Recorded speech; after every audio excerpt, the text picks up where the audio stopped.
great to have you watching CNN Student News, your commercial-free source of current events for middle and high school classrooms. I'm Carl Azus. We're starting this Wednesday with a headline out of North Korea.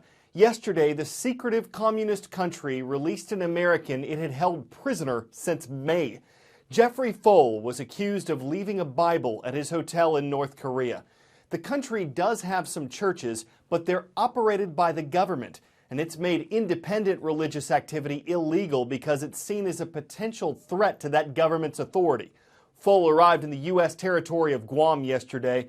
Two other Americans, Kenneth Bay and Matthew Miller, are still being held prisoner in North Korea, and the U.S. government says it's still working to get them freed.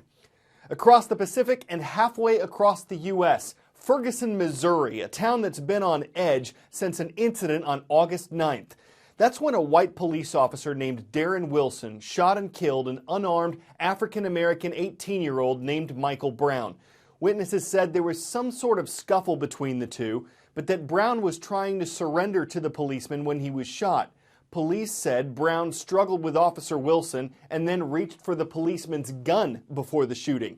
Protests started afterwards, some peaceful, some violent.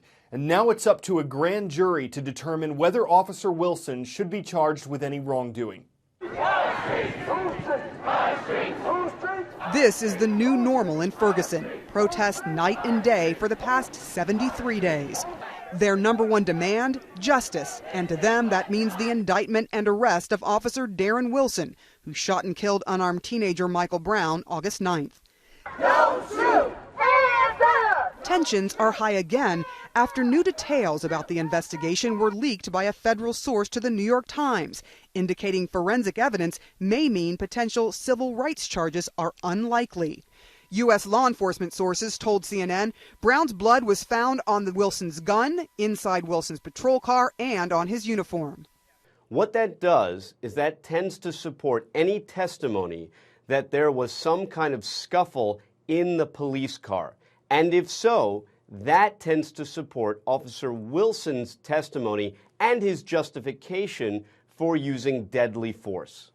Early on, Brown's friend said there was a scuffle, but that Wilson was the aggressor. He pulled up on the side of us. He tried to thrust his door open, but we were so close to it that it ricocheted off us and it bounced back to him. And I guess that, got him a little upset as he was trying to choke my friend. And he was trying to get away, and the officer then reached out and he grabbed his arm to pull him into the car. CNN legal analyst Danny Civallo says the forensic evidence revealed only goes so far. Ultimately, that officer will have to come up with justification, not for firing his gun the first time, but for each and every bullet that came out of his firearm, whether at the car or away from the car. Whatever happens, police tell CNN they are preparing. Are you worried that there's going to be serious violence? Yeah, again, we're constantly looking at those things. I believe it was 5 shootings in August. During the protests that came out of that, and then also to protect businesses and the property and the citizens who live in the area. Protesters also have plans. Everybody is planning for whatever the grand jury decides. I think certainly there are lots of us that are planning peaceful protests for should it not be indicted. Certainly there are other people that have other ideas at hand. Sarah Seidner, CNN, Ferguson, Missouri. Time for the shout out. By definition, which of these celestial objects orbits the sun? If you think you know it, shout it out. Is it meteorite, moon, comet, or nebula? You've got 3 seconds. Go. Moons orbit planets, meteorites fall to Earth, nebulas are clouds or stars, and that leaves comets as your answer and your shout out. One such comet hurtling through our solar system is Siding Spring. It was named for the Siding Spring Observatory in Australia, which discovered it last year. And it almost took out part of Mars on Sunday. Astronomers say it was the closest comet near miss they've ever recorded. Siding Spring was still 82,000 miles away from the red planet when it passed by, so it was close in space terms, but not close like Albuquerque and Santa Fe. Anyway, NASA was concerned. It's got no fewer than 5 active missions to Mars. It says its rovers were protected by Mars's atmosphere, but its 3 satellites had to duck behind the red planet, or the comet's debris of dust and gas could have blasted them as it went by. They're all okay. They were able to get pictures and info on Siding Spring, and they're transferring that data to Earth as you watch this. Today we're bringing you 5 things to know about teen driving, 5 rules of the road. 1. We're in the middle of National Teen Driver Safety Week. Why is there one? Because car crashes are the leading cause of death for American teenagers. 2. This age group has the highest crash rate of any in the U.S. In 2012, drivers ages 18 to 20 were involved in more than 800,000 crashes. 3. A new study by the AAA Foundation for Traffic Safety found that new drivers who got licenses at age 18 were more likely to have a crash with injuries than new drivers at any other age. 4. It suggests that graduated driver licensing laws, which limit how and when you can drive but still give you experience, should extend to new drivers who are 18 or older. 5. AAA is saying that experience behind the wheel may matter more than age when it comes to driving safely. You'll know where we're starting today's roll call if you can locate the city of Abidjan. Here's a hint. It's on the continent of Africa.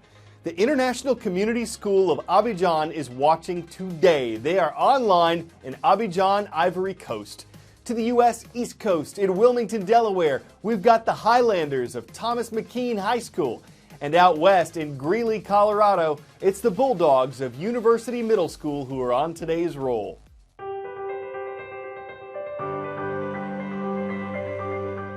Median salary for an architect in the U.S., over $70,000 per year. You'll need to have a sense of design, engineering, and vision for what your building would look like. Meet an architect who totally lost his vision, but whose perseverance keeps his designs on new heights. On a Friday, I was at work. On Saturday, I was out riding my bike. On Monday, I went in for surgery. On Wednesday, I was blind. After building a successful career as an architect, 40-year-old Chris Downey was diagnosed with a brain tumor. I was told it was a little bit more involved, a little more complicated than they anticipated, but it went well. The next time I woke up, the next day, my sight was starting to fail. So I was rushed back to ICU. And the next time I woke up, the sight was all gone. In fact, before doctors could tell him he was officially blind, a social worker had already stopped by.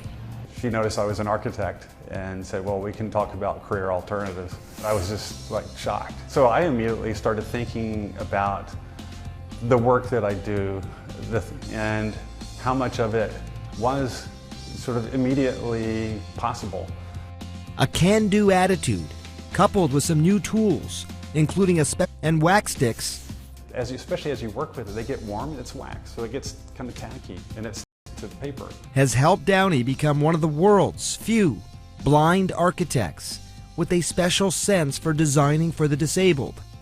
If I'm doing a project for people with disabilities, it's about ability. It's about keeping everybody moving. It's an enabling as many people to function to their fullest capacity possible.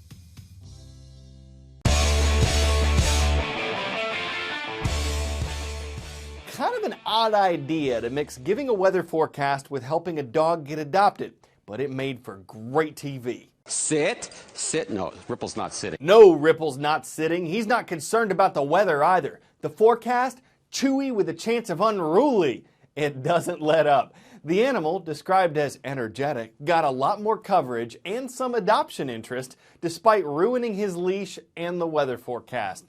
Guess he couldn't handle the pressure. Maybe the studio just wasn't his ideal climate. Maybe the weatherman couldn't read the barkometer. One easy prediction, having a dog on camera can unleash chaos.